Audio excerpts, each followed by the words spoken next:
Welcome to Bear Archery's Hunting 101 podcast. As always, presented by our good friends over at ScentLock. Today, I'm joined by a good friend of mine. I'm joined by one of my favorite people to podcast with. I'm joined by one of my favorite people to listen to on a podcast. One of my favorite guys to talk to in general, Mr. Dave Thomas from Bowhunter Planet. I love the way Dave thinks about things. I love the way Dave talks about things. I love the business that Dave has in reaching the general public with hunting and reaching the everyday average bow hunter and giving them information, tips, tricks. I just love talking with Dave. And today we talk about kind of the pressure that we as hunters put on ourselves, whether that's coming from social media, whether that's coming from professional people inside the industry, whether that's coming from your family at home. We put this certain amount of pressure on ourselves during hunting season that's just unnecessary. It takes away from the joy of hunting. It takes away what we're there to do and there to enjoy. We talk about how to overcome those pressures and how to not buy into those pressures. We also talk about our favorite budget buys of the year, our favorite bows of the year. We talk about innovative change in archery, and that's across the board, not just at Bear. We talk about things that companies are doing that are changing the game forever, and doing things that, you know, if somebody were to look at it 30 years ago, they honestly wouldn't even believe that it was happening in archery. So guys, it's a really fun episode. We also dive into last minute Christmas ideas, one of which being the archery repair kit from Bowhunter Planet, which is just a phenomenal idea. Everybody should have one in the truck, in the backpack at hunting camp. It's a really cool idea. It's dirt cheap, and it's going to be an awesome product to have in the field if something does go wrong. Guys, it's a phenomenal episode, so thank you so much for listening, and I hope you enjoy. Welcome to Bear Archery's Hunting 101 podcast, where hunters new and old come to learn and find inspiration from stories of hunts gone by. Everyone is welcome to enjoy the outdoor way of life, and there is no better time to start than right now. So let's head into the great outdoors with your host, Dylan Ray.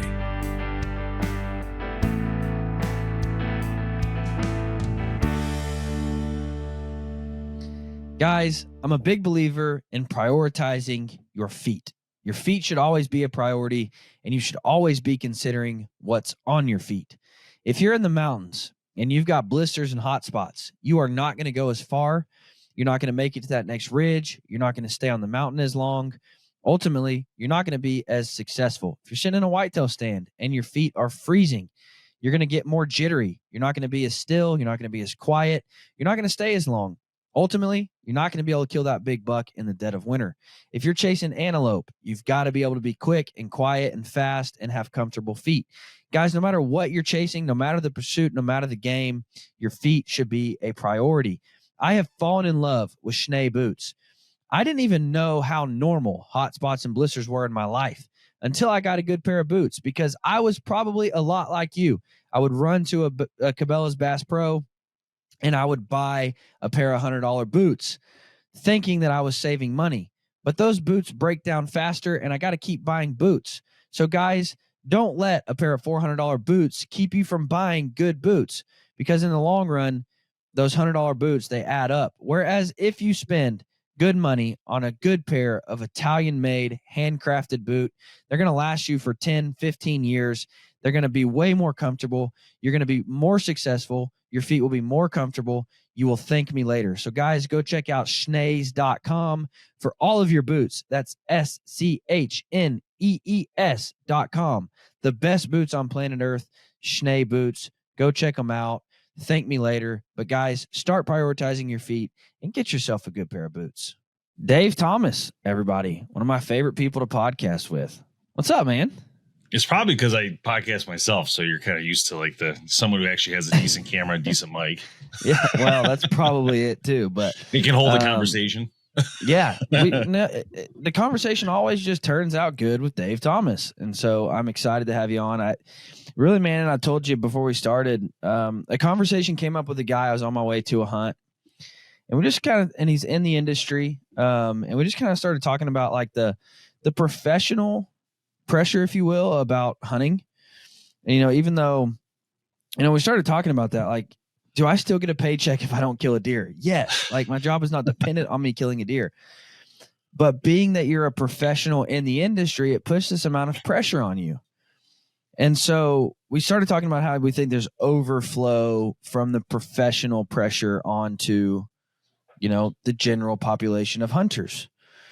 And so I just immediately came to my mind. I'm like, this is a Dave Thomas episode. Like, I need to talk to Dave about this.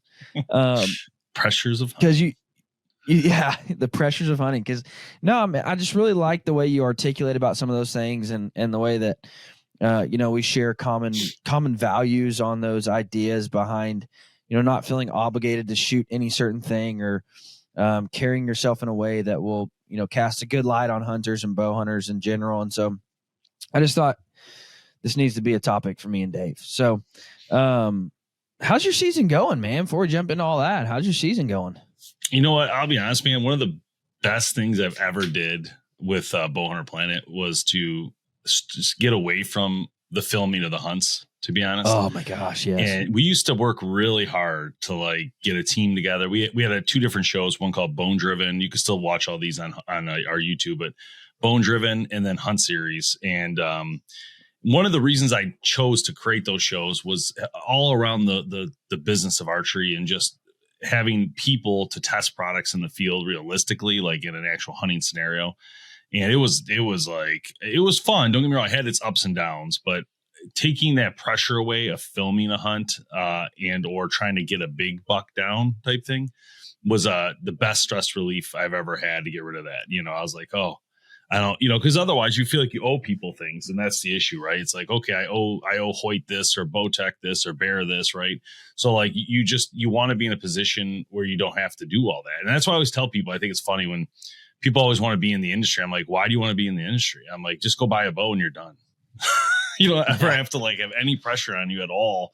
And you could still get, the thing about that, it's funny, is that if you still were to shoot a decent buck, most of those bow brands will actually post that picture or video anyway. So that's why I think it's funny. They love fan stuff. They love it. Absolutely, man. And that's what, I remember hearing Cameron Haynes talk about that one time, and, he was just talking about the want and desire to be sponsored by people and, make some sort of name in the industry. And he said that very thing. He said, I promise you, if you buy a bear and you start just getting good quality content, and it doesn't have to be dead animals. It could be you out shooting your bow, but it's good quality content that represents archery in a tasteful manner, in a respectful manner. And you start tagging them and you start promoting them, they will notice. They will notice, and they would love to use that content. And part of the reason is it's genuine content. You know what I mean? It's not from a paid person that was paid to make that content. And so it sometimes means even more for Bear to use that, because they know and they realize this is a genuine review. This is a genuine, they chose our product not because of a paycheck, but they chose our product because they love it. And so, and I stand behind Cameron on that. Like, if you, and whatever, it doesn't have to be a bow. It could be a tree stand. It could be an arrow company, whatever it is that you like, you start promoting those in a good, tasteful manner and tagging those people, they will notice. I promise. So going back into my season specifically, it's been less stressful because I don't have to get a deer, right? So this is what the advantage is to me. That's why I brought up the show thing, not having that, not have to worry about that or deal with it.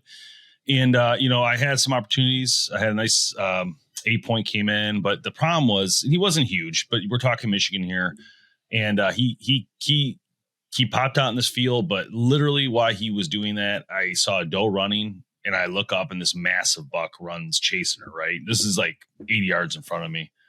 And so at that moment, they both go in front of me in the woods somewhere. I can't see them, but they're in front of me. This 8-point, then different 8-point, comes in right 5 yards. I'm like, oh God. But I couldn't shoot him because I was like, I can't. I know there's a monster literally just above in that woods right in front of me. And at any moment he could run out, And so I'm like, I can't shoot this deer. And so then that was it. Never saw that deer again. And I saw the little one. I saw him 3 times after that. And I tried to shoot him then because I was like, all right, well, I'm going to try to get something this year. I need some meat, and he's a nice buck. I mean, he's not huge, but he's probably a 2.5, 3.5-year-old deer.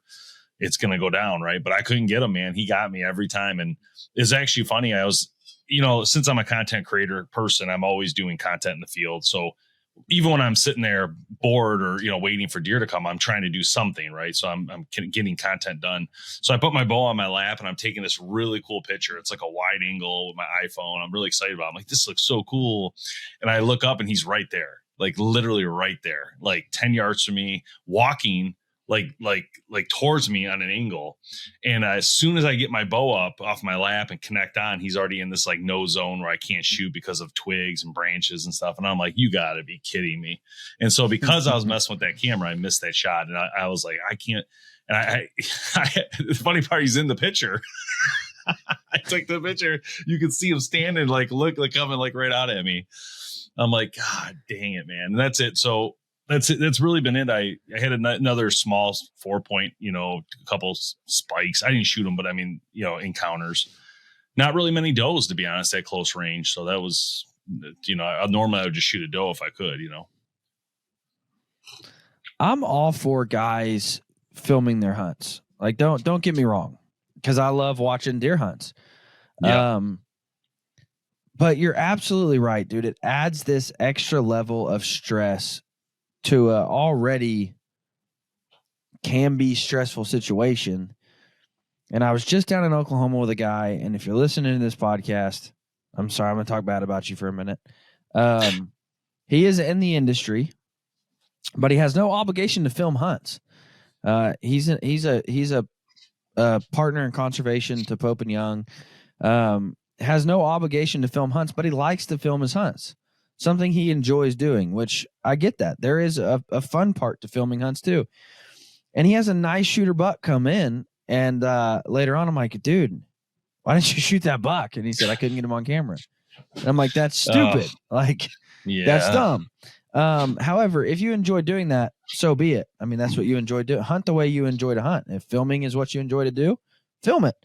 But I think you're absolutely right, man. That is why I love doing a podcast. Used to be in the TV game, hated it. Because I was the type of guy where I would have that deer underneath me and the cameraman would say, I'm not on him, and I'd shoot anyways. I didn't care. I just like to kill stuff. There was one time literally we're down in Texas and you hear me say, are you on him? And he says, no. And then you just hear the bow go off anyways. And so like, that's how I am though. And so I just think there's so much added pressure to you're taking away some of the joy of hunting by adding all of this unnecessary pressure. Yeah. See, hunting has always been, it's the, what do you call it? It's the hobby. It's the hobby, right? It's the thing you do to get away from your job. It's the thing you do to take pressure out of your job. And this is something that comes up a lot, even for us. So like when I'm doing videos on different bow manufacturers and I'm doing live sessions, once in a while people will come in and they'll throw politics in there, like Trump or Biden, right? They'll throw in some weird politics thing. And I'm like, dude, I'm not answering that regardless, because guess what? People don't come here to talk politics. They come here to get away from that stuff, to not deal with the normal day-to-day bull crap they're dealing with. And so that's the thing. And when you try to mix business with pleasure in that sense, you have that issue. And that's why I got rid of those shows, is because I don't want to do that. Like from the standpoint of going out and filming a hunt to film it for fun. That way, if you get it or don't get it, doesn't matter. That's awesome. But if you go out and you're saying, are you on it and you're not, and you don't shoot, well, now, like you said, you're really taken away from the concept of the hunt. So what are you trying to accomplish? Right. Because if you're going to turn it into a business, unfortunately, I think for those people see through that, and they see through it that it's a business now. And that's what happened to TV hunting. TV hunting has really fallen from, it used to be like the biggest thing out there. And now it's literally like people don't even watch it. The people who do watch it know that it's like kind of paid, pay to play. You go on these ranches, it's like, okay, well, if I got 20 grand, I can go on this ranch and shoot a deer and someone's going to put me right on it. This is, or the groups that we're talking about have 15,000 acres, in these areas like in Iowa or Georgia or whatever, when you talk about companies, that are involved with these shows, they have a lot of land and they have access to anywhere. So of course I'm like, well, that's cool for some people, but it's not me. It's not the average person, So I don't know. Yeah. No, you're absolutely right, man. And that is, again, that's why I love doing the podcast game, because there's no obligation to film my hunts. There's no obligation in the field to do that. Now, me and that guy essentially alluded to, like, yes, I still get paid. I have no obligation to shoot deer on camera. But being that you're in the industry, you feel a certain amount of pressure to come away from the season with a dead buck, It'd be and nice. If not, yeah. Well, then next season you're going, well, dude, I didn't kill one last year. Like, people aren't going to take me serious if I go season after season without killing deer. And so there's just a certain amount of pressure. But I think the problem is, and here's what I think that the main problem lies. We as a professional, as those in the industry, we cast that amount of pressure onto the general public. And then they start feeling that pressure of, well, I've got to kill a buck because everybody else is killing a buck. And if I don't kill one, people aren't going to take me serious. And we've missed the mark. You know what I mean? We've missed the mark.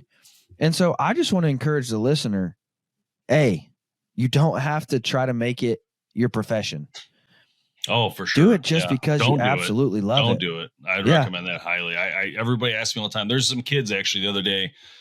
Tim was talking to some kids. I say kids like in their 20s, and they're talking about they want to start a hunting show, and they showed us a video, showed Tim a video, and it's actually a pretty decent video. And I said to Tim, I go, if those kids want to do a video like that, like tell them to just give it to us and let us post it. Think of the amount of work it would take to start a page from scratch, right? I'm like, what's the point? Like, just post under ours and see how it does. If it does, great, cool. If it doesn't, that's cool too, right? I mean, but before you get, because here's what happens. This happens every time. This happens every single time. People create a hunting show. They get some push because they're friends or whatever. They'll get like, maybe 2,000 subscribers on YouTube. They'll get moving a little bit. And then all of a sudden they expect full sponsorships. Like, I want free bows. I want free this. I want this. I want that. They get real pushy. And this is the issue. They don't ever look at it like how, and then it's the opposite where they're paying for everything, but they're going above and beyond, spending $20,000, $30,000 a year on production and all this stuff. Right. And then they're never going to recoup that. I mean, you're never going to make, I've seen it 3 or 4 times now where shows put too much money into something thinking that they could just buy their way into it, and they can't. And then the flip side, I've seen kids who, like I said, come up who do a good job, but they don't look at the right avenue. Instead of just trying to do it yourself and do this, it doesn't work that way. Companies don't just, hey, I'm going to sponsor you because you've done a couple of good things. You know what I mean? Like, there's a lot to it. It's just not as simple as it might appear. But my point is, don't waste your time with it I'm not saying don't follow your dream. If that's your dream, that's your dream. But I am saying, like, if you're going to be mediocre at it, don't waste your time, because it's not going to help you. Yeah. Yeah. Well, and so my second point I wanted to make was there's no pressure to kill a deer. Like, don't put that pressure on yourself. Don't add that extra pressure and take away the joy of what you're doing, because then hunting becomes stressful, and then hunting becomes, oh man, I've got to get out there and I've got to do this. I've got to find the deer. I've got to kill them.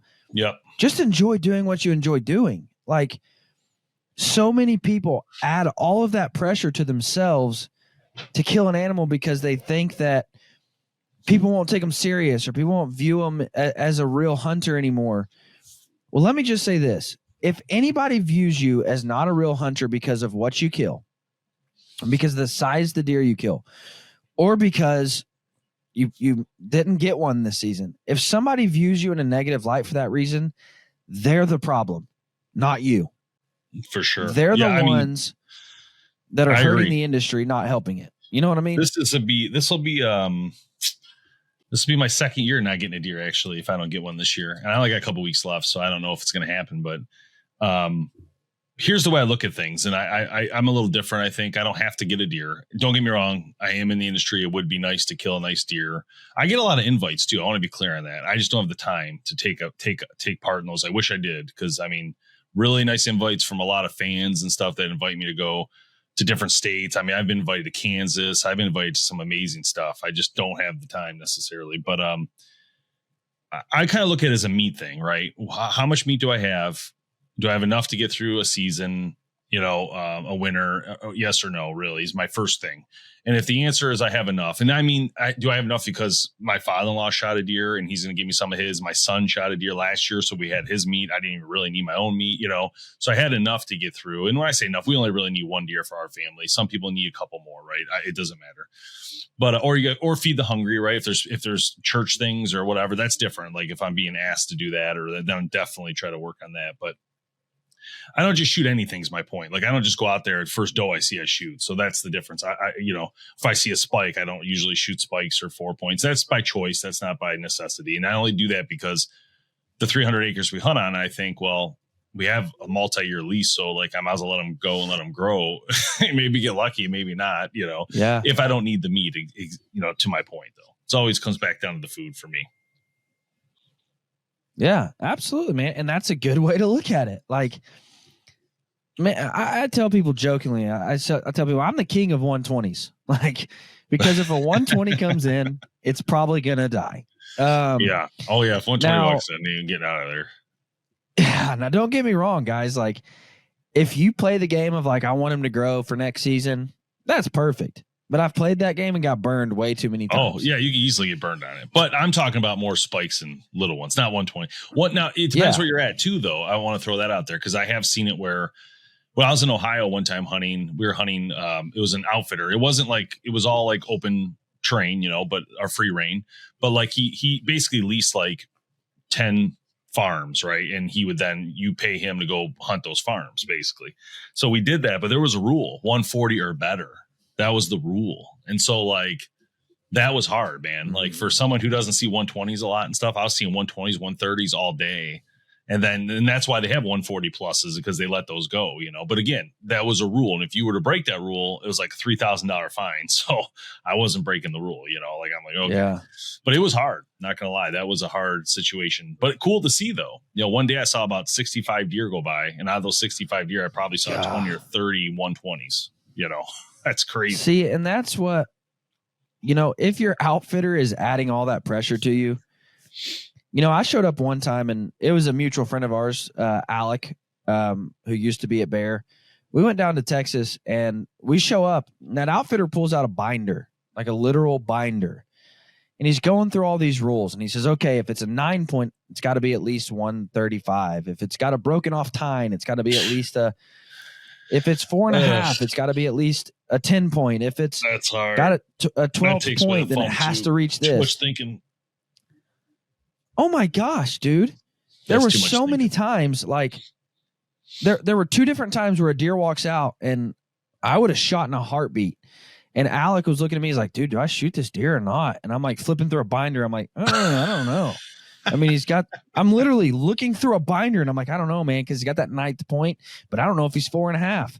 So, if he's under the 4.5 and he's got the 9th point, it's got to be this. If he's over 4.5, he's got the 9th point, it's got to be this. And I'm like, I wouldn't, man. And then you go to the outfitter and you show him, he's like, yeah, that would have been a fine. And then you pass on a deer and you go to the outfitter and he's like, oh, no, dude, that would have been a perfect deer to shoot. Yeah, like, I don't know anymore. That happened to us with that one in Ohio. 135. We literally left. Yeah. Oh, I don't. Yeah, that's like so stressful. I was just like, dude, I can't. I've got another outfitter up the road. Called that outfitter. I'm like, dude, listen, I come to a place that I don't want to be at. We don't want to be at. Can you get me out of this? And he's like, absolutely, dude. Come on up. Shoot some deer. That's awesome. And but there's just so much pressure that we add on ourselves. Unnecessary pressure. Some of that's even family pressure. I've felt the pressure of my family before, because listen, your kids don't understand. Why is dad always gone, but he always comes home empty handed? Like they don't understand.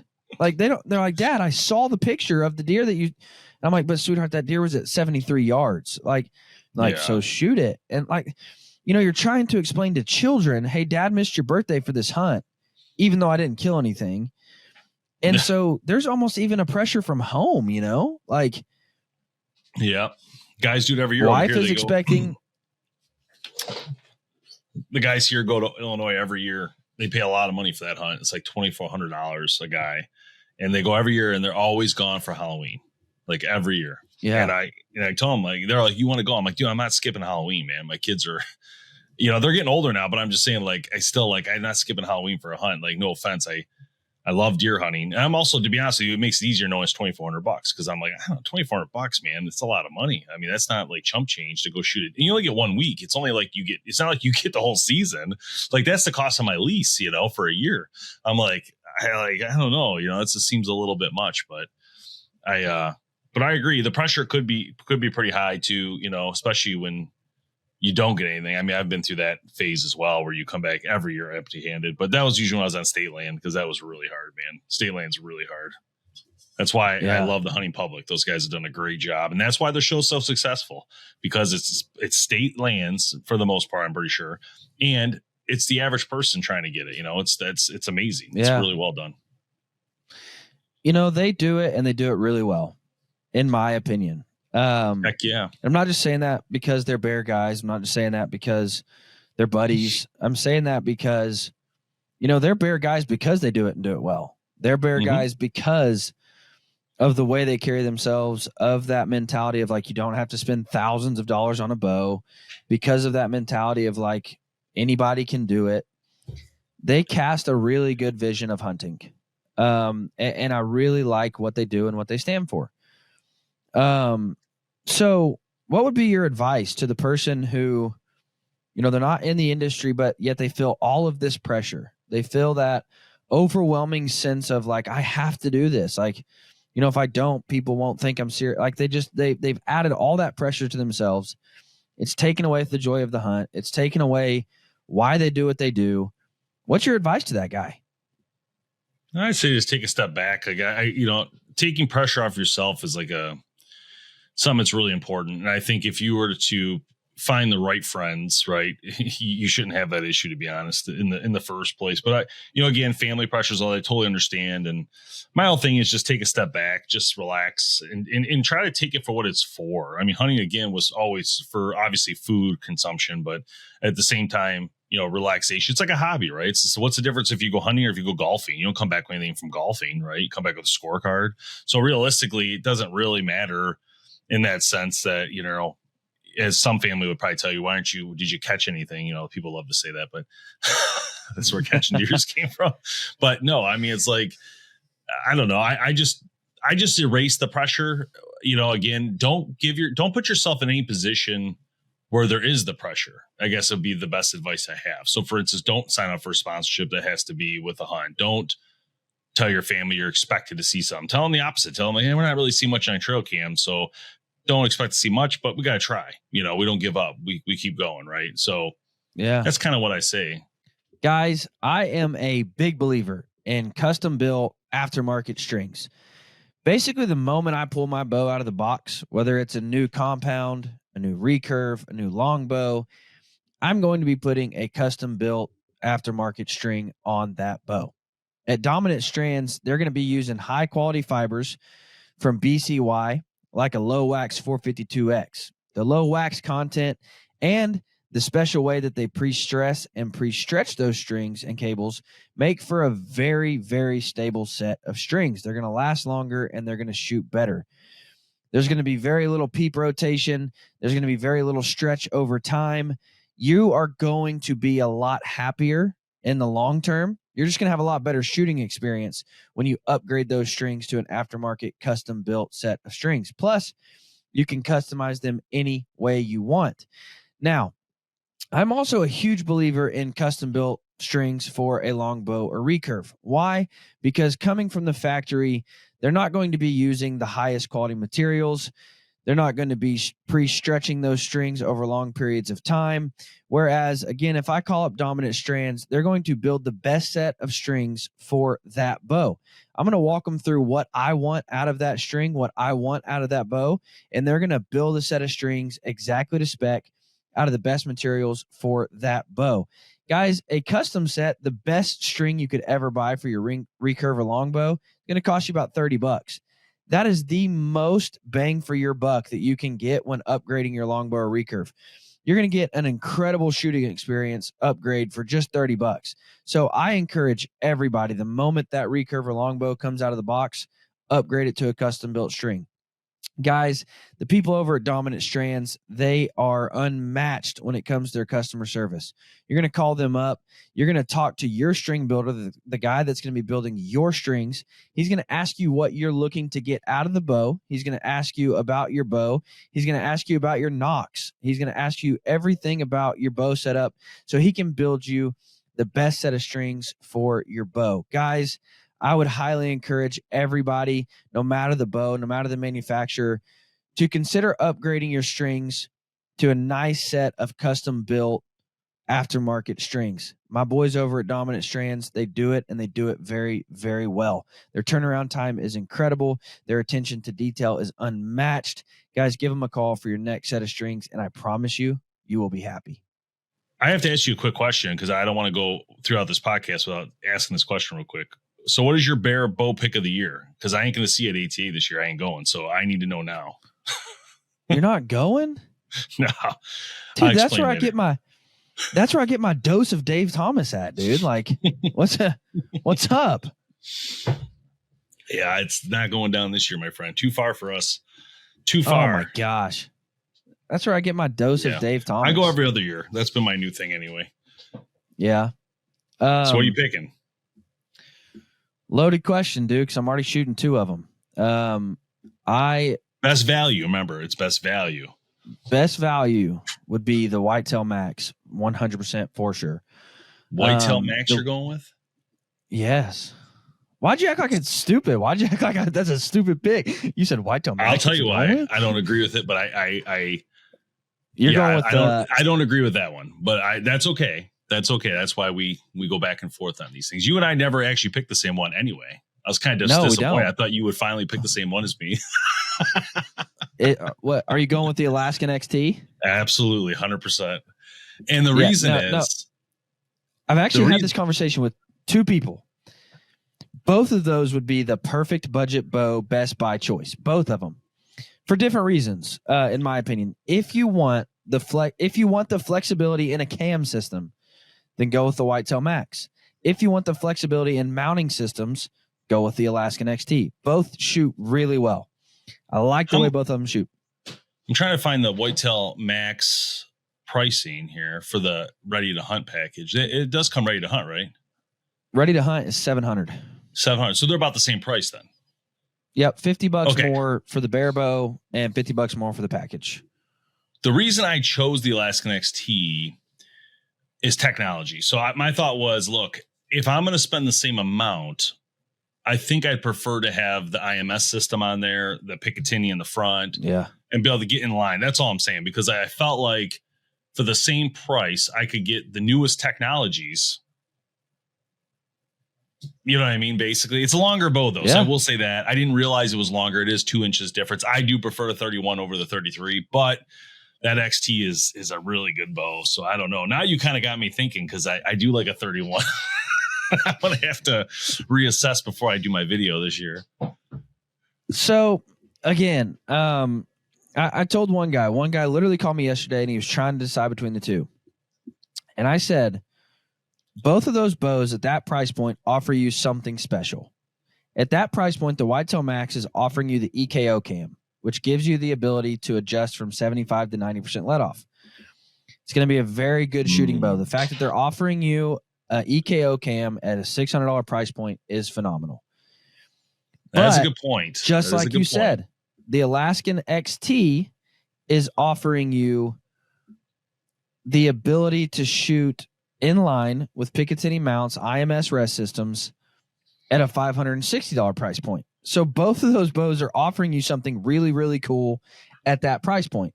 So if you, and again, I love the cam. I love the cam on the Alaskan XT. That bow is a joy to shoot. Yeah, I was gonna say you're kind of putting the DHC at a lower level, but I don't think so, man. DHC XR is legit. No, again, that DHC cam is phenomenal, and the Alaskan was my bow of choice last year, because I do love the way that bow shoots.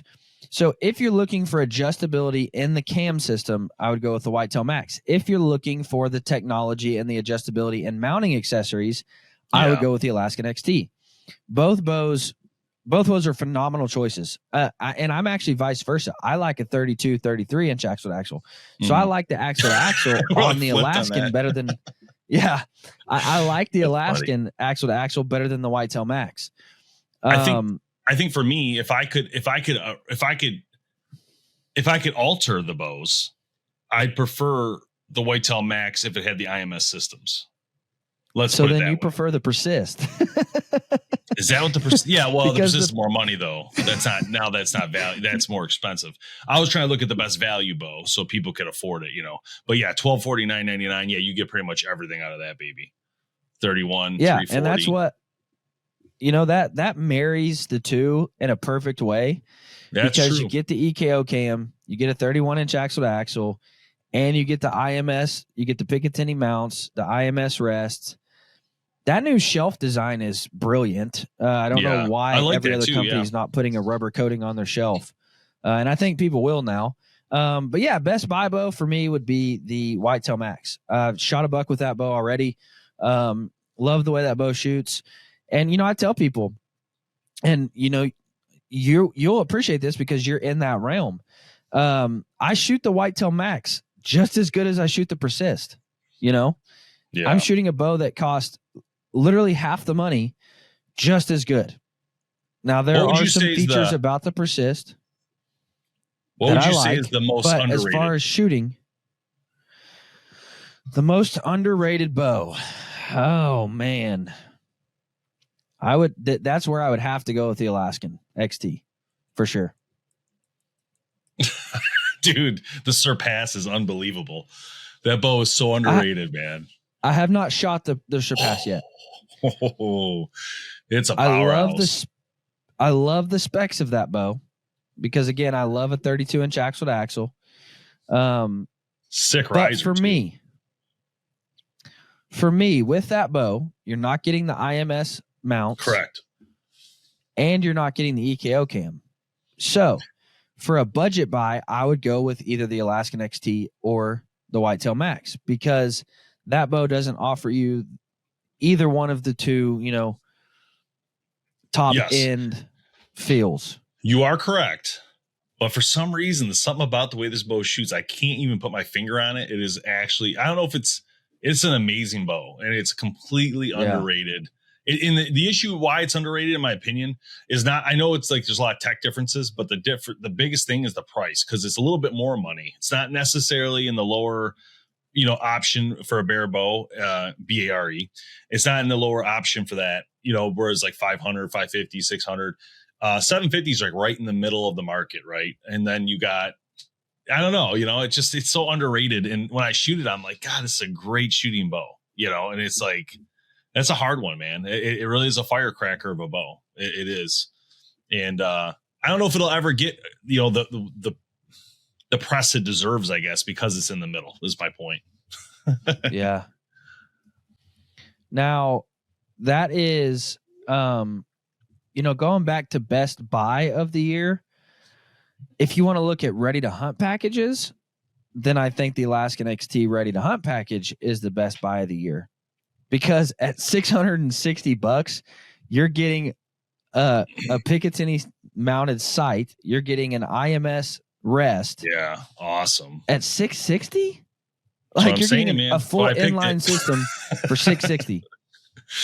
The only thing it doesn't have. So go ahead. Sorry. So best buy bow of the year bear is the Whitetail Max. Best budget buy ready to hunt is the Alaskan XT. That's a good way to look at it, actually. I agree. I would say if I was buying this bow, which I would, the Alaskan XT would definitely be on my hit list to pick up if I was looking for a bow. I wouldn't alter anything on this bow except for the quiver. I'm not a big fan of the lower end quiver. I'd want the one with the lights in it because that trophy ridge with the lights is unbelievable quiver. That'd be my only upgrade. Obviously, you would need to release arrows, target, things like that. But like, man, what a deal. This is a dealer only bow also, by the way. So that was the other thing. Some bows, they sell direct. Not all of them. Most of them are dealer. I think. Yeah, most of them are. Yeah, I think everyone Adapt we've talked buy. about is a dealer exclusive, except for the Surpass. You can get the Surpass on Bear Archery's website. Surpass. Yeah, notify me when available. Yeah, so there are a couple like direct to consumer, but to be honest, it's probably easier just to go in anyway because they're going to help set it up for you. You want to make sure you know what you're doing. Yeah. So what'd you think of that Persist though, man? Pretty cool, huh? Great engineering. Oh my gosh, dude, I'm loving that bow. I'm loving that bow, and I've kind of built it out a little different, a little special this year. I named it the Prince. I was watching Fresh Prince of Bel-Air one night, and I was just like, man, I like all these colors. Like, I want to make a bow that represents the Fresh Prince of Bel-Air. And so the strings are flow pink, lime green, cool. and electric blue. Love it. All of the fletchings, I shoot a 4-fletch. All 4 fletchings are different colors with a different wrap color. So it's just covered in color. And that's cool. I pull that bow out. I pulled that bow out in Oklahoma with Chuck Adams, and Chuck just goes, "What is going on?" He goes, "What is that?" And I'm like, "That right there, sir, is the Prince." And that's awesome. So I built it out kind of flashy and kind of special, but I really am liking that bow, man. But I don't know. I love the Whitetail Max. That bow is a shooting, but it's a shooting son of a gun, man. I love the simplicity in it. I love the shootability in it. I love that with a $650 bow, I'm stacking arrows, at 60 yards, and it shoots really, really well. Yeah, that's cool. Love that bow, man. I would love to get one of these bows like disassembled, like not together yet, so that you could literally paint everything separately, like the riser your own way or whatever, without the stickers on it either. So that way you can like kind of put everything on so it looks fresh and new. Because I love the 80s theme, concepts. Like if I could choose a bow and create an 80s theme or like a SpongeBob theme, I think that would be so fun. Like, I mean, one cam's yellow, one cam's orange, like just like completely deck it out to be, and it could do it. And I don't think Bear has this option yet, but like some of the bow companies are getting into this fading, right? Where it starts one color and fades to another. But the thing is, you would need some sort of like high end colors, like bright blue or bright yellow, right? To do like a SpongeBob idea. And I don't know if I ever told you this, but when I did the we did a 2023 bow catalog last year. We do one every year pretty much, where it goes through every bow and every brand. But anyways, I asked Bear, I said, listen, I really would like to have a Bear bow be the main bow on the cover of the thumbnail, so when people see it, they'll see this Bear bow. But I don't want your standard stuff. I want you to give me a bow that's a weird color. I need you to like basically change the color in Photoshop, right? I understand you're not going to build it, but just Photoshop it. So they Photoshopped me a fade like I'm talking about in a Bear bow. It looked unbelievable. I was like, why can't you guys just make this? Like, this thing is sick. What about that? Oh, can you see that? No, I never saw that. Wow. What is that? So that was April Fool's 2022. No, I want it. What's funny is I was with the guys. That was during the Oklahoma Total Archery Challenge. And so when that goes up, when that got posted, I was with all the guys from Bear. And the amount of dealers that were calling them saying, "Hey, I've got 7 people wanting this bow. They want this bow now." I'd buy that bow right now. That was honestly, I'd give my visa right now. April Fool's joke. That's that was an April Fool's joke, and they're like, "Yeah." We're like, "Well, dude, people want it." And so an April Fool's joke turned out to them trying to get a lot of orders for a bow that never. I wonder how they would even do that, though. It looks very complicated. I don't know. I don't know anything about painting. Well, it's exactly what you want to do. That is exactly what I want right there. I'll take that one, number one, right off the bat. Whoever the designer is, I forgot his name, but the designer at Bear does that Photoshop stuff is unbelievable. That guy is unbelievable. Because I had, when I asked him, like, oh yeah, no problem. And they came back exactly like I was hoping. I was like, oh my God. And it's like such high quality too. I was like, this is perfect. But man, sometimes I wonder, it's like, I don't know if it would, I think it would do a lot better than they even think, like to do something random like that, and you could charge a lot more for that. They could charge another $200 for that. I would pay it because I understand the process is going to be more detailed, more custom. So can you show us the bow that they designed? Do you have that? I think I can. Let me just see if I can look it up. look it up real quick. See if I can pop it. What's that guy's name? He does all the crazy Hoyts, and he disassembles them and makes his own bow every year. Cerakotes the limbs, the riser, the cams, the sights, everything on his bow. What is his name? Zach Griffith. Have you ever seen him? Yeah. Yep. This is you can see the thumbnail. If you just type in real quick, because I don't think I can. Can I share my screen? I don't know if I can. I don't know. I don't think so. I can just tell you real quick. Just you go on YouTube and go YouTube, search Bowhunter Planet, and then put compound bow. Put Bowhunter Planet Buyer's Guide 2023. And it'll come up with basically all I do in those videos is go through one at a time it's a lot of work, but it's fun. Last year was fun. We actually, last year was cool. I actually included Mike's Archery into that and Podium Archer actually as well. So that was kind of fun to have both those guys throw some video content into that video. That one there doesn't have the fade though. I think right there. I don't know why. See if I can find the. I wish I could zoom in, but I don't know how to do that. Because when they sent it to me, dude, I was like, that's really cool. Sick. I was like, that is really And then you cool. said, now actually make it. I said you didn't have to make it, but now you have to make it. Yeah, I'd love for them to make it, man. That would be unbelievable. I don't know. I don't know. So what's coming up next for Bowhunter Planet, man? What do you got? What do you got coming down the pipe? Oh God, what don't I have coming? It's crazy. Right now I'm going to start doing head-to-head videos. I just finished one. It was the APA versus the Matthews lift. So some of my next ones coming up will be Hoyt versus Matthews, and then I'll do Bear versus Matthews, Bear versus Hoyt. It's always trying to find that right reason to connect the two brands, I guess. So like, for instance, with the APA and the Matthews, it was easy because they're both 3.99 pounds in aluminum. So I was like, oh, that's a simple, head to head, right? We have a reason to go head to head. So with the Bear Persist, I plan to put that head to head, but I'm trying to find the contender. I got to find the right contender to put it against. So I don't know if I'll go off price or we'll go off, cams. I don't know. You know what I mean? If there is a contender.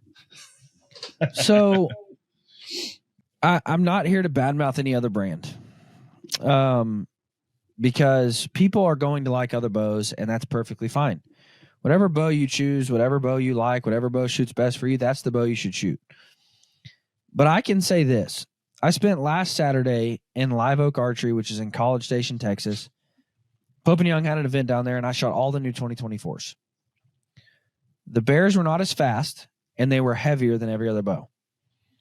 But they were smoother and quieter than every other bow. Like I shot every bow, and there were definitely bows where I was like, dude, that's a screaming bow. Like that is torching way faster than my bear. But none of the bows were as smooth and or as quiet as the Persist. There were bows that came close. There were bows that I thought, well, I could shoot that bow. But I can honestly say that I liked the Persist. I liked the way the Persist shot better than any other new 2024. I can honestly say that. And there were years where I would not say that. There were years where I would say X bow shoots way better than Bear bow. Y bow shoots way better than Bear bow. But this year I can say with the Persist, the people asked for a bow that would compete, and Bear did it. Like they made a bow that, and again, guys, if you're listening to this, you might very well choose a Matthews over a Bear. That's fine. You might very well choose a Hoyt over a Bear. That's fine. You might choose a PSE or a Bowtech or whatever it is that you choose. However, you can never go wrong with the Bear, though. The Persist will compete with any bow. I can promise you that. Yeah, definitely. And you can always, a Bear is always a high quality, high longevity. I mean, that's what I love about Bear. I mean, the brand alone obviously has been around a very long time. So, I mean, there's no reason you couldn't trust into a Bear higher level bow.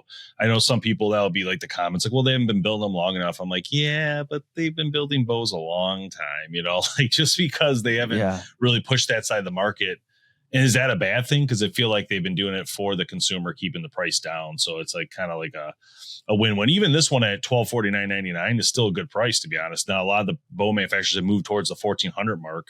So, I mean, you're still saving a little bit of money to stick, go with the Bear brand. If you're a Bear shooter now, it'd be a very logical move to go straight up. If you're another brand shooter, then I would just recommend getting to the store, shooting the Bear up against what you're shooting today and what the competition has. Because like Dylan said, the bows fit different to different people, and Bear has an amazing grip system on their bow. It's very ergonomic. And so I think you're going to find that, some people are going to love that grip. Some probably won't, but it's just the way it goes, right? I mean, that's how bows are. How does it feel to you? Remember, they did a whole bunch of stuff to this bow. I mean, they started moving into different limbs with these bows, this and the Execute last year. So that's, new limb systems here, new pockets to do that.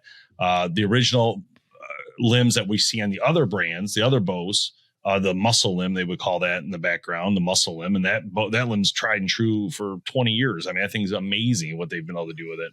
And that's why there's such good value on those other bows, and that's another thing, Dylan, too, that, that's another good head to head would be one of those lower cost bows versus a lower cost bow, right? Because Bear is pretty dominant in that sector, man, just dominant.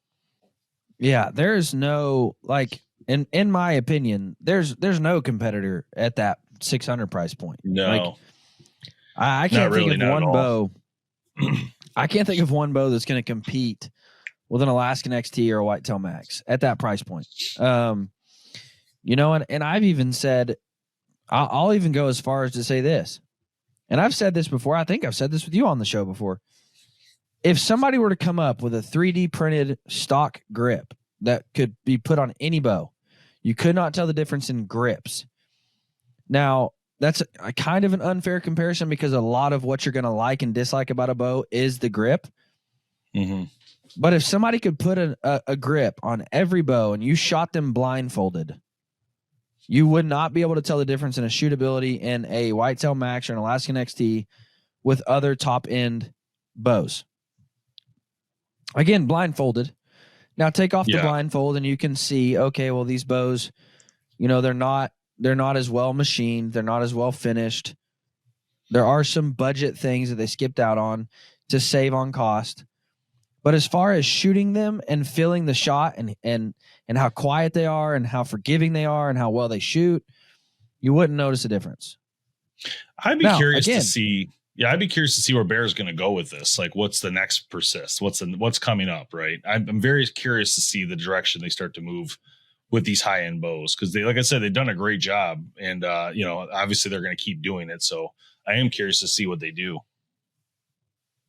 I'm curious to see where any bow company is going to go. Like, that's true. You're not going to see differences next year.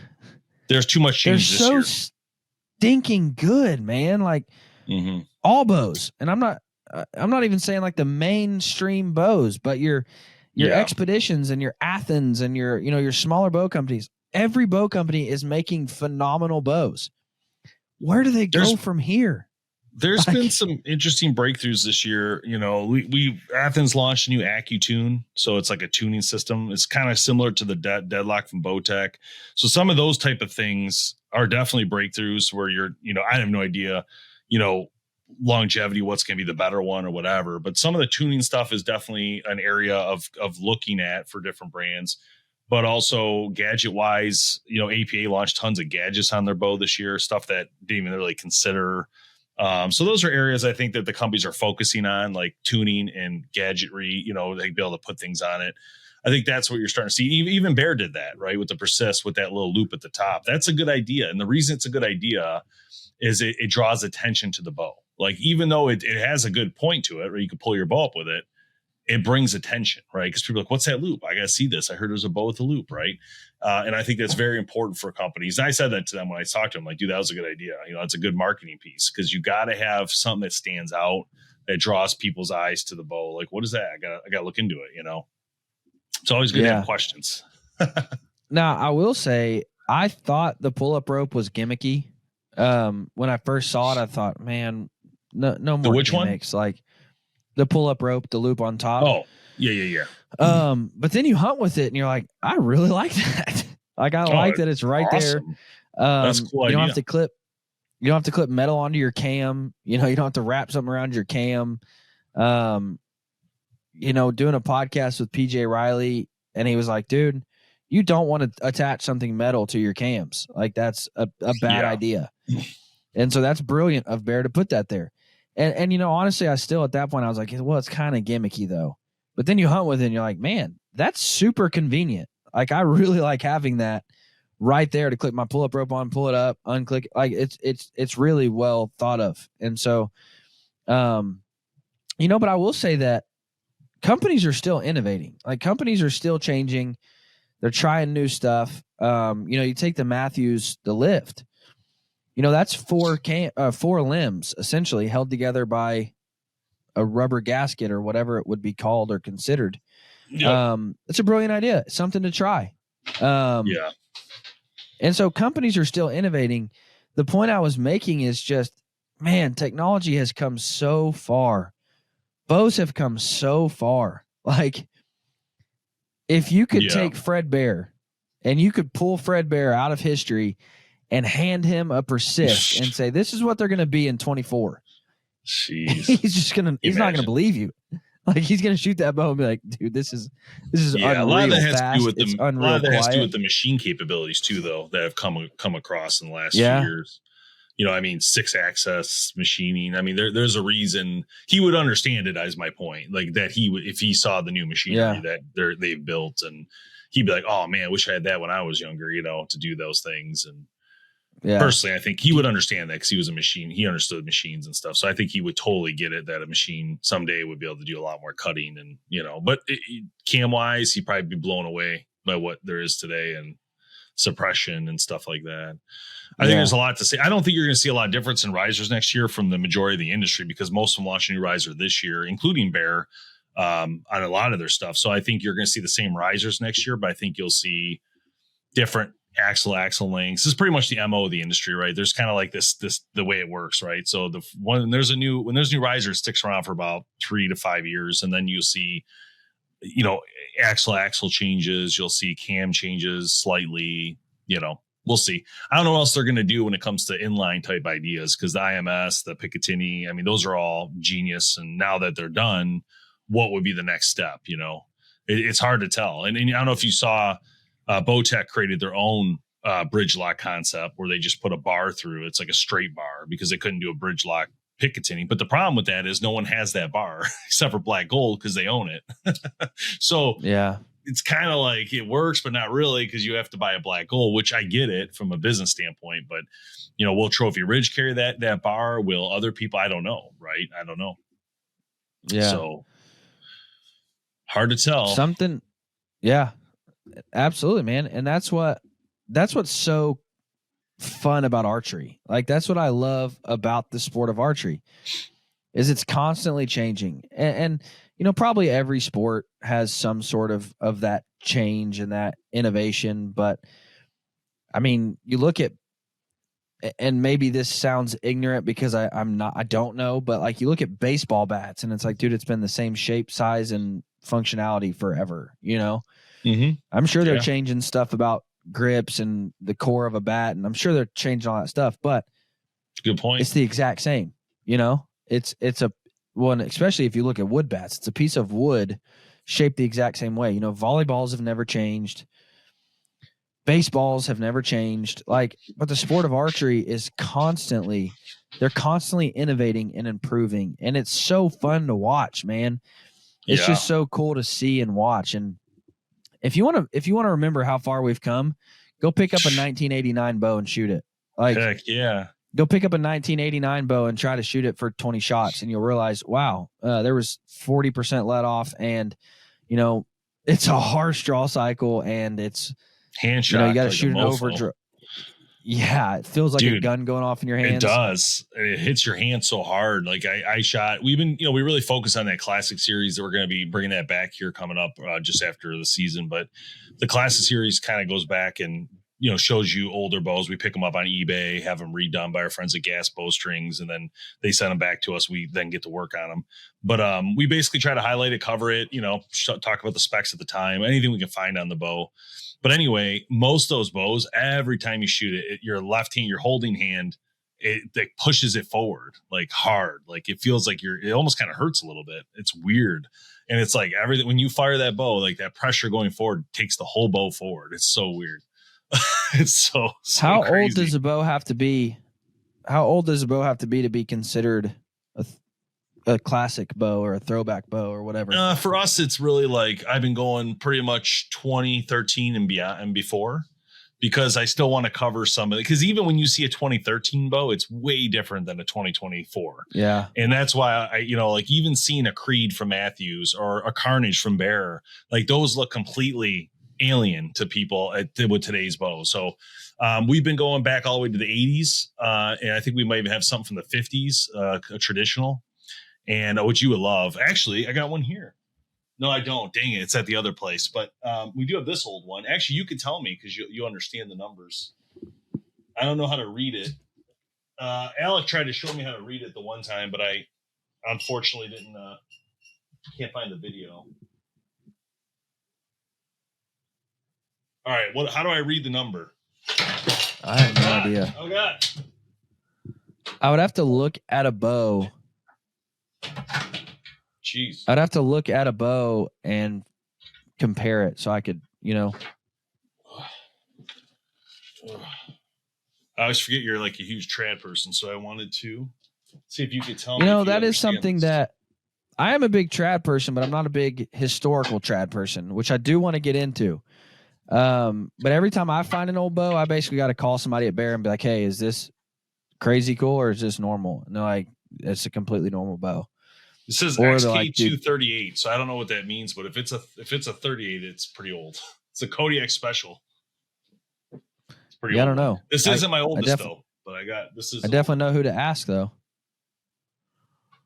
Yeah. It's pretty cool. Because there are a couple bows like the Elite Energy 32, crazy good bow. Oh yeah, that used to be one of my favorite bows ever. Then you look at like the Matthews Z7. That was a phenomenal shooting bow for its time. It was really, really stood out amongst the crowd. Yeah, there are some bows, man, that really changed the game. You look at the Bear Whitetail, that really changed the game. Yeah, Bear, I got that one. We have a decent amount of Bear selection for the old stuff over there. Then we have a lot of Matthews. Matthews is easy because Matthews did this thing. And Bear might have this somewhere, but Matthews has a spreadsheet online that was easy to access.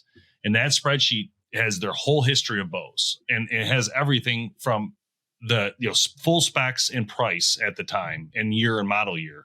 So it's so easy to follow it. Like I have it, I kept it because I use it for the show. But anytime I find a Matthews, I have all the information. It's that simple. Any other brand, I've struggled to find the specs or details or information behind them. So I don't know. I was talking to Joel at Matthews about that at the Total Archery Challenge, because I said, man, thank God you guys had this spreadsheet because it saved me, to like understand like all this information. So my point being, I started with Matthews being the big one I've been doing because I had all the information. It was so easy to find. But the other ones I'd spend hours trying to research, finding them. You need to shoot the original, since you're such an Alaskan guy, you need to shoot the original Bear Alaskan. Like that. Yeah, because I talked to Bear, but the problem was they didn't have all their bows there in Evansville. They had them down in Florida, like a lot of the classic stuff. Yeah. Because I was like, you guys can I get my hands on some of these, because I was hoping to try to shoot them, but they got them like in storage too. It wasn't like simple to get, I think the original Bear Alaskan was like 1970.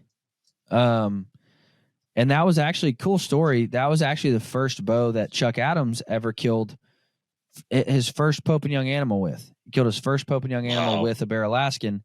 And then the year that he comes to Bear, they come out with the Bear Alaskan. And so he was shooting that Bear Alaskan, killed new world records with it. Now he's shooting the Alaskan XT. So you need to get your hands on the Alaskan, the original 1970s Alaskan. Must have been the second edition. Yeah, and so that would probably be like, I don't know, 70, 72, 74, somewhere in there. Bear Alaskan. I just eBay most of these and look at it. And like right now I'm looking and I found that one. It looks like it's see, some of these look old, but I don't know how to know how old they are. Bear Alaskan 2. It looks pretty cool, actually. I'll add that. Yeah, I'll make they it do add that look to my cool. watch list. It is nice. Is it wood? It looks like it's wood.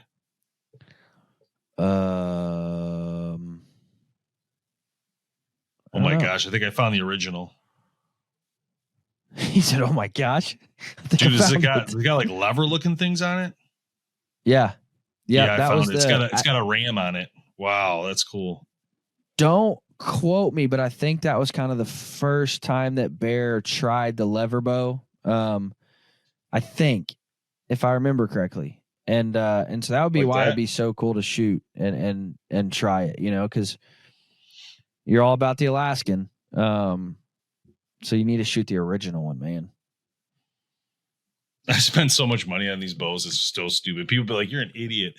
Like I have like 35 old bows, all price points between $50 and $500 that I bought over the past like 3 years for the show. But I find it fun. And we try to get sponsorships on purpose to help pay for it, and, so it's been kind of a fun adventure to do them, to be honest. And people like it a lot because they like to see some of those old bows they've never seen.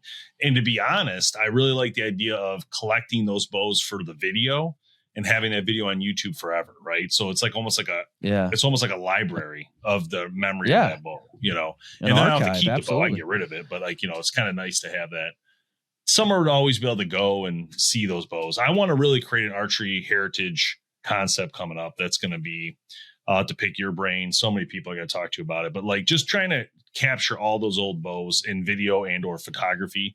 And just so people always remember the specs, make it easy to find. Like for me, I'm searching so hard to find this stuff. It'd be so nice if I could just find everybody's freaking info, and just be able to easily list it for people. And, I'll tell you who you need to have on the show. Like 100% you need to have him on and he'll blow your little mind. Is Neil Bice III, who runs the Bear Archery Factory in Gainesville. He was Fred Bear's last student. He helped design the Golden Latch takedown with Bear on that team. He's got stories about all these bows. He's got stories about people coming and saying, "Hey, we got to try a compound." He's like, "No," just in the midst of all the innovation and all of Fred Bear saying, "Hey, this is going to be the next big thing," and people saying that's the stupidest thing we've ever heard, and now it's still used today. So just really, really, he's the hidden gem of archery, is what I call him. He is phenomenal. He's very intelligent, very wise, and he's been around everything. And so that was the guy that I told you about. That when I went to the factory to Bear and did the tour, he gifted me with a custom 1-of-1 takedown that he made, and just unreal, man. He's so cool to talk to, so knowledgeable on the history of archery, on the innovating changes of archery. Just a really neat guy. And so I will 100% get you in touch with him so you can have him on. We need to go down there, man. You and me together. Could be a magical moment. We could really do a lot of good content together down there. Interviewing somebody like him and then getting some of those old bows on video would be, I can't tell me when imagine. I'm there. Yeah, we got to figure that out, honestly. And the other thing I talked to you about too is, so part of the Classic Series 2 is covering historical figures in the industry, and so obviously we did Fred Bear. The first video was Fred Bear, and that was the only one we did so far, but it did really well. Hundreds of thousands of views. It's one of the first videos that pop up on YouTube when you look up Fred Bear history. So I want to talk to you about the next person we should look at, whether it's Ben Pearson, Ishii, whether it's, who was it? Ishii. Yeah, that's what I'm saying. Those are the people I need to look into. Easton, these are the guys I want to start getting on a list of, let's make some magic type stuff, make these videos come back to life to bring these people back to, So, yeah, of course, we just lost Jim Easton last week. Yeah, so sad. Very sad to see. But no, there are guys there are guys in the industry, and I would have to find somebody to help you cover Ishii. But basically, and I'm not going to even try to cover the history of Ishii, but, he was the last living Indian and, met Pope and Young and taught them archery and, passed that down, like just incredible history there. Chuck Adams does an incredible speech about the history of Ishii. Jim Easton, Ben Pearson, man,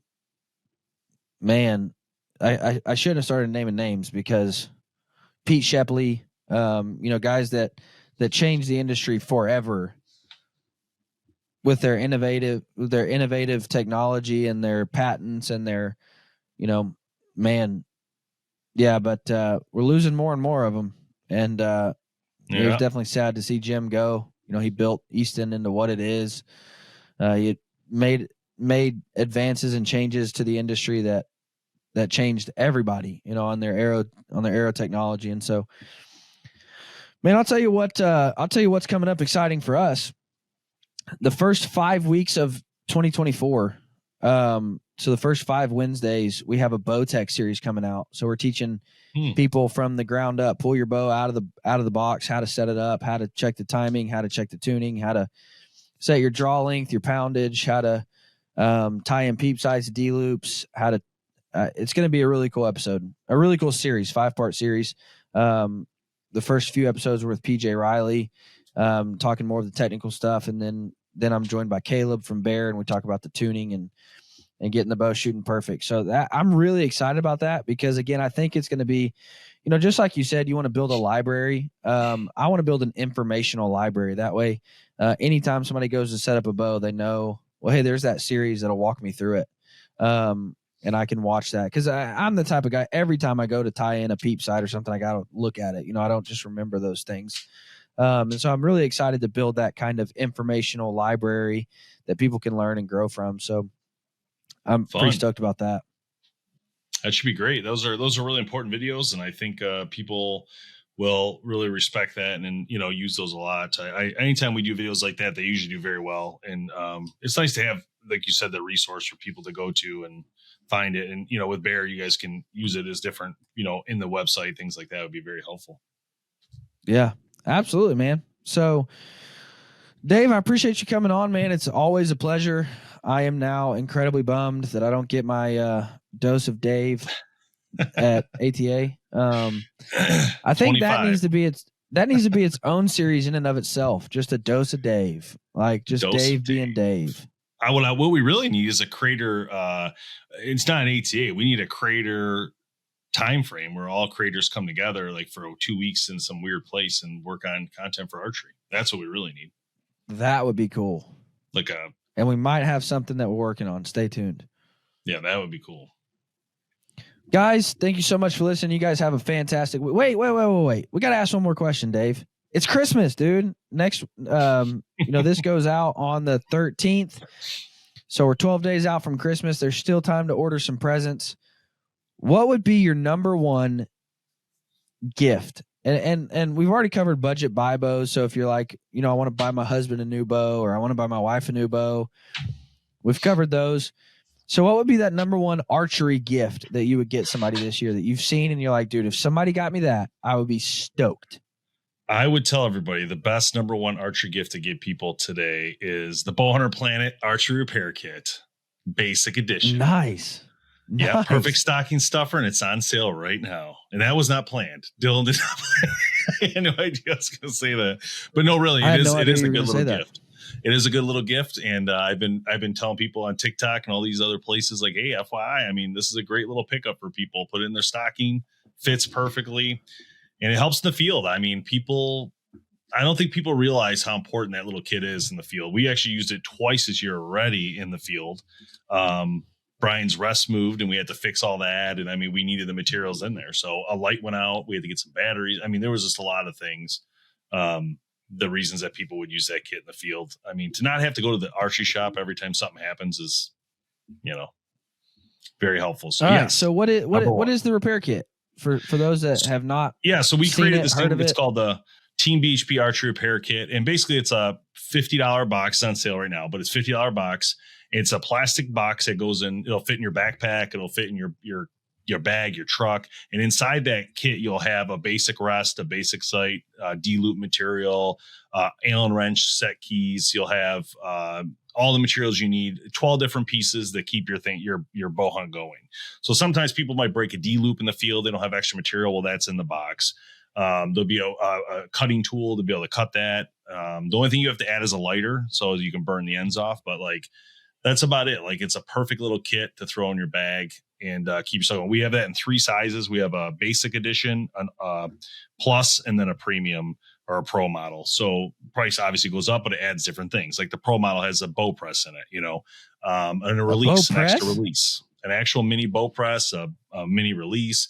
So, some people buy the pro that are like Western hunters because they really need everything in the field. They can't. So we've sold a decent amount of the pros because of that.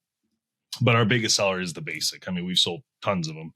But again, that's because people realize that, hey, well, I'm not going to have to worry about it. I'm just going to throw this in my truck and call it a day. And then if I ever need it, I know it's there. It's like a simple, okay, yeah, I have this if my rest breaks or something.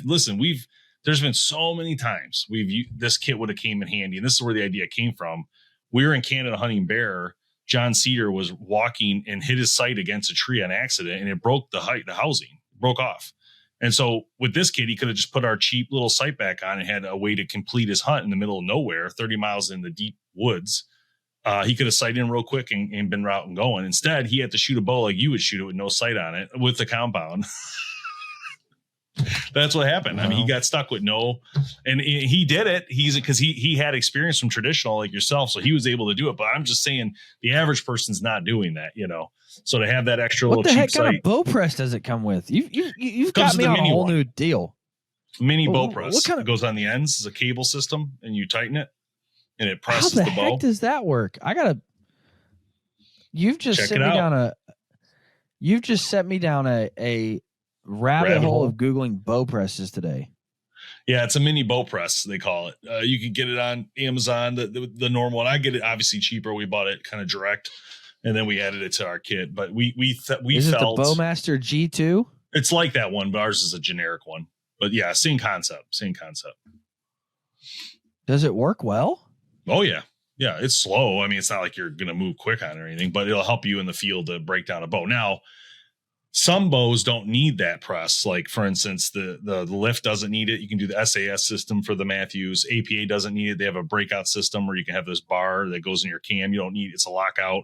You don't need a press. So, like, depends what bow you have. You may or may not even need that press. Depends, but dude, I'm kind of very intrigued.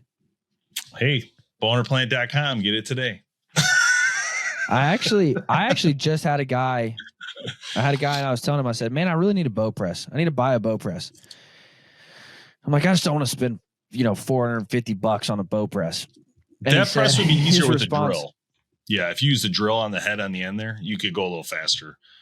And do it. You could just do a drill on the end of that one if you had it capable. Shout out to my guy, Ethan, if you're listening. Cause I said, I need a bow press. And he said, well, you're talking to a guy who, is an engineer and a welder. And I'm like, what do you mean? Like, he's like, I could build you a bow press. And I'm like, no, you couldn't, dude. Like, this would be garbage. And, literally, like, I've pressed probably 40 bows now with it. And I'm so impressed with it, dude. Just a bow press in my garage that a buddy of mine built, and it works flawlessly. However, this mini bow press now has me super intrigued for in the field. And I'm super intrigued by this. Now I'm just down a rabbit hole of Googling. So I might have to place an order on bowhunterplanet.com. Let's go. The pro one's on sale as well right now. So we've been trying to do some Christmas sales to get people inspired, but those will go away. So I'm just warning everybody that we'll go back to normal pricing. And we have to, because we actually have pro shops that carry. Mike's Archery has the kits there too at his location. So we can only do sales for a certain amount of times, because then they would get mad if it's too long. But yeah, if you're in Ohio, Mike's Archery has them right then and there, along with tons of bear bows. You've got me very intrigued. because you're looking at the cost of this and you're like, wait a minute, $149. That's what the pro kit's on sale for right now. $149. And you're getting a rest. You're getting a sight. What kind of rest and sight are you getting? That's a Trophy Ridge sight and then a generic basic rest. So it's kind of like it's like the Octane one. It's not a Whisker Biscuit, but it's like that. It's the one that holds it in 3 places. Man, so these are cheap things. I want to be clear, but the point is, it's not about the quality of them. It's about them getting you through the hunt. And at the end of the day, your goal is to go back to your pro shop to get your good stuff fixed back up. This is literally a Band-Aid to keep you going in the field. And like I said, a lot of people don't have a pro shop, or for us, a good example of this is when we're hunting in October, there's one local pro shop about 15 minutes from where we hunt. And that pro shop, you go in there, you're going to be in there for 4 hours. That's how busy it is in October. So if you're trying to fix a D loop, I mean, this kit gives you the ability. A peep sight, this kit gives you the ability. The basic kit won't have that press, of course, but the one with the press will keep you, really out of the pro shop for that weekend. And that's the key. It's just keeping you out for the temporary solution.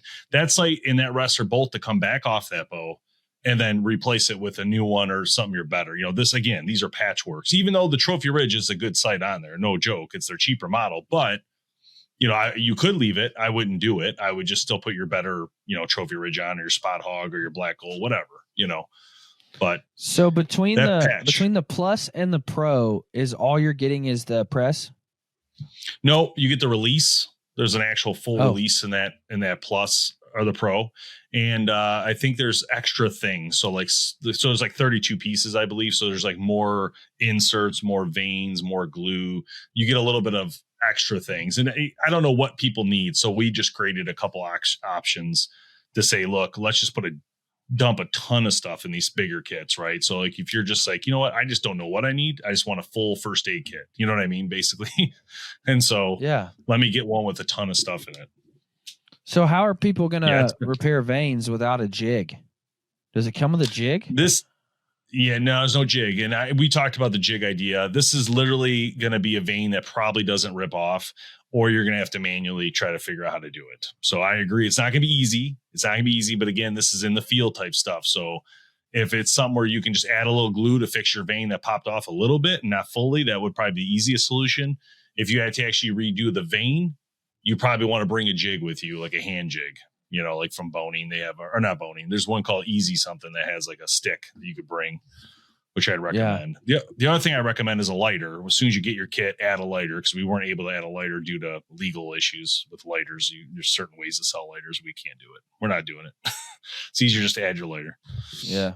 Or matches. Guys, go to bowhunterplanet.com. Get your archery repair kit right now for Christmas. Wives, if you're listening, get your repair kit. Husbands, if you're listening, buy yourself a repair kit and tell your wife you've already done the Christmas shopping for her. This is super cool. I've seen them, but honestly, I've only seen the basic one, and I was just like, well, yeah, cool. But I have not seen the pro kit, and I am super intrigued. So Mama's going to have to be spending $150 on me for Christmas because I want this. Guys, thank you so much for listening. Y'all have a fantastic week. Go to bowhunterplanet.com, do all your Christmas shopping. Go to beararchery.com, do all your Christmas shopping. All the Trophy Ridge stuff's there, all the sick broadheads, everything that you could ever need to make a husband and or wife happy and or kids. Bear, with that new greatest Christmas gift you could ever get a kid is a bow. So go to bear.com. The new Little Bear is an awesome recurve for kids. Some of the compounds, my kids absolutely love them. So guys, go check them all out for your Christmas shopping. Get it on order. Get it there before Christmas. Make somebody super happy. Guys, I don't need to tell you about the Blazer Vein. You're probably familiar with the Blazer Vein, and you're probably familiar with Boning. Boning has been around forever. It's a name you can trust. They sell products you can trust. They have everything that you need to build your own arrows. All of the jigs to fletch your own arrows, all of the veins, all of the wraps, numerous types of veins and wraps to build any kind of configuration you want. They also have some really cool Fredbear branded products with their Fredbear camo wraps and their Fredbear flannel wraps. Something that's really cool about that Fredbear flannel, that's actually a photo that was taken of one of Fredbear's flannel famous shirts, the red and gray and black that he always wore. That's actually a photo taken of his personal shirt. and put on a wrap. It looks really cool, especially on some traditional arrows. But my very favorite configuration, and this is coming from an arrow junkie that's tried out all different kind of vanes and all different kind of configurations. I have found that this configuration stabilizes pretty much every arrow. It's whisper quiet. They fly fantastic. The 3-inch Bronco vane in a 4 fletch absolutely flies like a dart, whether you're shooting mechanicals or big fixed. This is going to be a fletching configuration that will work. Again, whisper quiet, long range accuracy. I love this configuration. This is on every single one of my compound arrows. They just work. Guys, I would highly encourage you to check out Boning, not just for the Blazer vane, but for the Heat vane, for the Broncos, for the X vanes. Everything that you need to build your own arrows is right there on Boning's website. They've been around for ages, and I promise you, if you order from them, you're going to get products that you can trust. Guys, thanks for listening. Y'all have a fantastic week. Thank you.